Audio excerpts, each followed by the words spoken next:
В Хароги опять беспокойно. Досмотрите это видео до конца, и вы узнаете, какая ситуация вызвала много споров. Подписывайтесь на наши обновления, и точно будете в курсе всего самого актуального. Суд Горно-Бадахшанской автономной области приговорил 3 жителей Харога к пожизненному заключению по обвинению в причастности к убийству генерала Абдулло Назарова в 2012 году.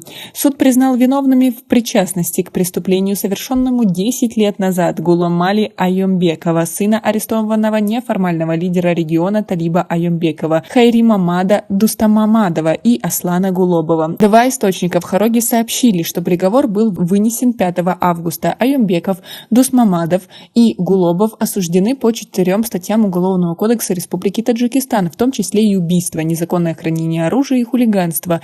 Власти приговор жителям Харога не комментируют. Соцсети отмечают, что один из осужденных к пожизненному заключению, Гуламали Айомбеков, был задержан сотрудниками местного управления ГКНБ Таджикистана всего 2-3 недели назад, 23 июля. Как вы относитесь к такой ситуации? Как вы думаете, эти молодые люди действительно виноваты? Свои ответы напишите нам, пожалуйста, в комментарии. В 2013 году суд в городе Харог приговорил 2 человек к длительным срокам тюрьмы по обвинению в убийстве председателя ГКНБ Таджикистана Покбао, генерала Абдулло Назарова. Тогда Адила Айомбекова приговорили к 17 годам, а Хамзу Муродова, водителя Талиба Айомбекова, к 16 годам колонии строгого режима. Напомним, 56-летний Абдулло Назаров был убит вечером 21 июля 2012 года в пригороде Харога, когда возвращался на служебной машине из райцентра Ишкашим. Его автомобиль был остановлен 2 десятками неизвестных людей, которые вытащили генерала из автомобиля и нанесли ему несколько ударов ножом, после чего скрылись. По другой версии, Назаров вышел из машины, чтобы переговорить с преследователями. Убийство генерала ГКНБ стало поводом для проведения 24 июля 2012 года масштабной военной операции в Хароге с привлечением армейских подразделений. По оценкам официальных источников, в ходе спецоперации погибли 18 таджикских военных и десятки ранены. Таджикские правозащитники называют на порядок больше число жертв.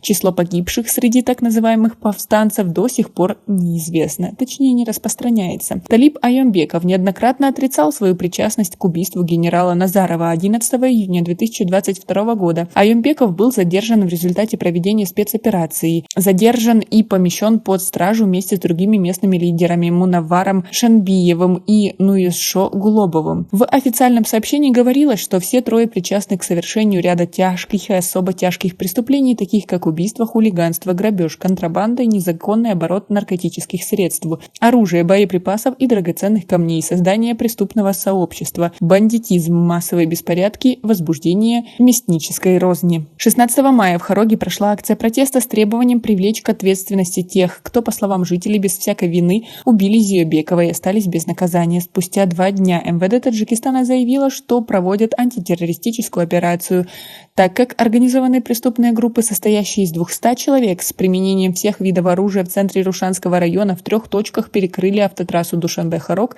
и дорогу на пограничную комендатуру. В ходе операции силовиков десятки человек были убиты, более 100 участников акции протеста задержаны.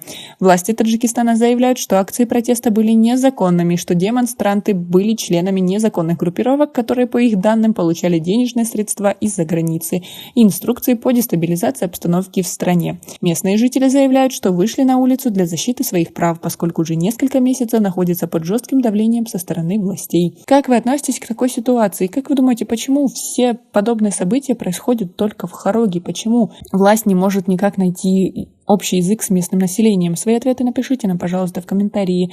У нас пока на этом все. Оцените наши видео подпиской и лайком. До скорой встречи.